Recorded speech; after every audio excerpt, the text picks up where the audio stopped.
it has been quite an adventure, but it's not totally surprising in the sense that all my life I've had people saying, "You can't do this. This is impossible." And I don't even get started until I hear those words.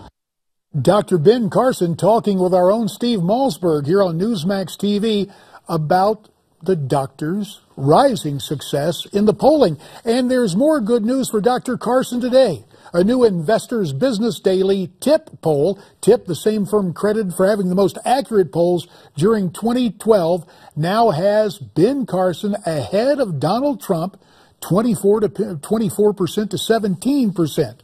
So what does this latest poll mean for the Republican race? For more, let's call in our political panel. Skyping in from New York City, columnist for the Fiscal Times, Liz Peek. And Skyping in from Washington, D.C., former Deputy Staff Secretary to President Bill Clinton, David Goodfriend. Liz, first to you. Why is Dr. Ben rising in the polls? Well, I think there are two things going on. One is, from the start, he has had extremely high favorables, and who really can be surprised by that? He's a gentleman, he's smart, he's self-effacing, he's just sort of a lovely individual, and as people have seen more of him, they've really enjoyed doing so, and they like him more. And also, it does appear in this race that when you say something controversial that sort of strikes a chord, as he did last week when he said that a Muslim should not be president, and the media jumps all over you, you get a lot of attention and your poll numbers go up, which is probably not a great thing for the Republican Party right now, but it does seem to be working for Carson. Well, let's talk about that more. David Goodfriend, the media, kind of an unpaid subsidiary of the Democratic National Committee, all over Dr. Ben. Are you Democrats going to be able to successfully demonize the good doctor?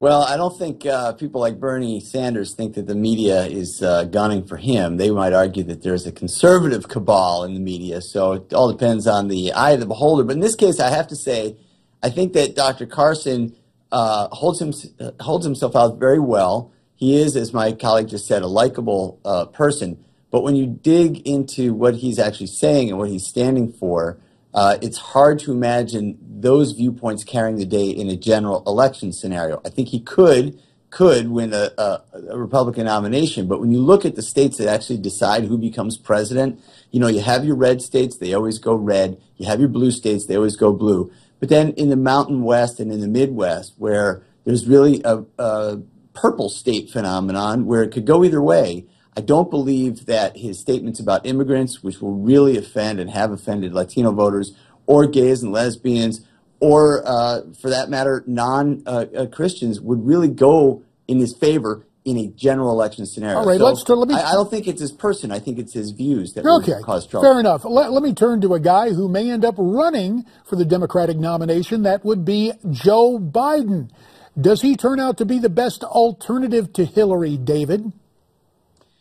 I'm not sure. I don't think I could say that he would be, only for the following reason.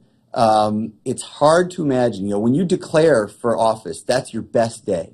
That's when you've usually got the highest favorabilities. That's when you usually have the best idealism behind you, and then they start pecking away at you and looking at your past. So it's hard to imagine with, you know, let's say 20%, generously, 20% right now among Democratic voters.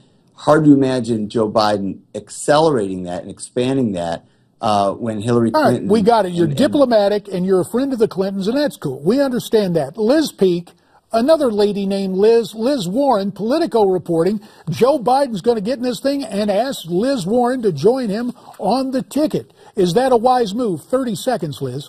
I think it would be an incredibly strong ticket. Joe Biden is this obvious successor to Obama and probably will have his backing. Liz Warren really will get all the progressives fired up. They'll leave Bernie Sanders like snow melting in July. And yes, it's a threat to Hillary Clinton. All right. Thanks very much. Hey, listen, a reminder later tonight, 7 o'clock Pacific, 10 o'clock in the East, more with Dr. Ben Carson as he sits down one-on-one with Steve Malzberg.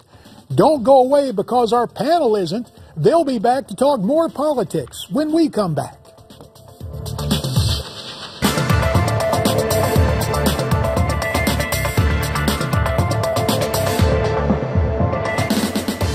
We welcome you back to Newsmax Prime, and in turn, we welcome back our panel, Liz Peek and David Goodfriend. Panelists, you know we'd have to go to the Donald Trump watch. Now, earlier in the program, we mentioned the new poll from Investors Business Daily that has Dr. Carson taking over the lead in the Republican race. Liz, is Trump really losing steam?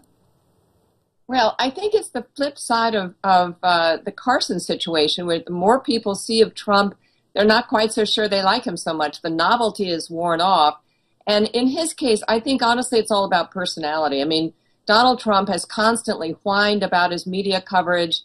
He insults people. You know the drill. I mean, yeah, but it works. It's been working. And there's a case in point, though, Liz, today, and maybe David will lick his chops and comment on this. Kind of a family food fight. There was Trump taking on Romney strategist Stu Stevens on Twitter, saying that Mr. Stevens has terrible political instincts. Now, this came after Stevens said Trump would be out of the race before the Iowa caucuses. David, I know you just like to see the Republicans fight, but from a clinical, political perspective, is the Donald spending too much time attacking his critics? Well, first of all, I want to be clear about where I stand on Republicans. I like a strong Republican Party that appeals to the middle, that gives Democrats a run for their money, because competition is good, because the way our two-party system is set up, it really should be a race to the middle, not a race to the extremes. And I want to see the appreciate that, benefit. and I know you almost sound like Eisenhower. You're not engaging in personalities. Just give me a straight answer. Should Trump? All right, I'll tell you what. Okay. I'll tell you what. Trump. None of this matters until, let's say, the third state primary, the fourth state primary. I mean, let's get through Iowa, New Hampshire, South Carolina, Super Tuesday, and then let's see where the parties stand. The polling right now is soft. That's why you have this kind of fluctuation between Trump or Fiorina or Carson. It's very fluid. People don't have to make a commitment when they answer the phone and respond to a pollster. But you walk into a booth and you pull that lever and you say, this is who I want to be president of the United States. That's different. I say wake me up after South Carolina. All right. We'll see what happens after South Carolina. Speaking of South Carolina, don't think a lot of people down there are excited to hear that President Obama wants to use executive action to push more gun control. Liz, this whole gun argument, is it going to help or hurt the Republican Party? 30 seconds. I think it helps Republicans, because, first of all, Democrats are not united on this. If Obama really had wanted to push through the measures he proposed after Sandy Hook, he should have strong-armed Democrats to do it. He had control of the Senate. It didn't happen. So I think the Democrats are on soft ground here, and the further people like Hillary Clinton get into this, I think it's going to hurt them. David, I bet you have a different view. 15 seconds. Polling shows majorities of Americans want background checks and good gun safety measures. That's where the people are. That's where the Democratic Party is. I think we win on this issue. And the Constitution has a Second Amendment that shall not be abridged. This is all within the Second Amendment. It all fits. We'll see. Thanks right now. We'll continue this later. Well, we heard what's on the mind of our panelists. Now we want to hear what's on your mind. First comment from Reggie, who's not happy that California Republican Kevin McCarthy looks to be in position to take over as the next House Speaker. He writes in saying, we do not want Kevin McCarthy as Speaker. He is not fit to represent the Republican Party. Actually, we need to clean house and start over. Thanks very much. Our next comment from Kitty, who is upset with how the media continues to treat Donald Trump. She writes, the Donald keeps getting asked what he would do if he dropped in the polls. He isn't finding an out. He's just answering the media's questions. The media wants people to feel that Donald is weakening. He isn't going anywhere. The media needs to stop trying to play games. And last but not least, it's Linda with her take on the campaign. She writes, I prefer Trump over Carson. Trump has fire in his belly. I like that.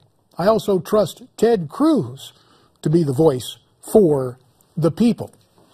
Giving voice to Dr. Ben Carson, that happens later tonight. A reminder, our own Steve Malsberg sits down with Dr. Ben, 10 o'clock in the East, 7 o'clock in the West. You'll be able to see it. We'll see you here tomorrow night. For now, stay brave, stay free, stay tuned.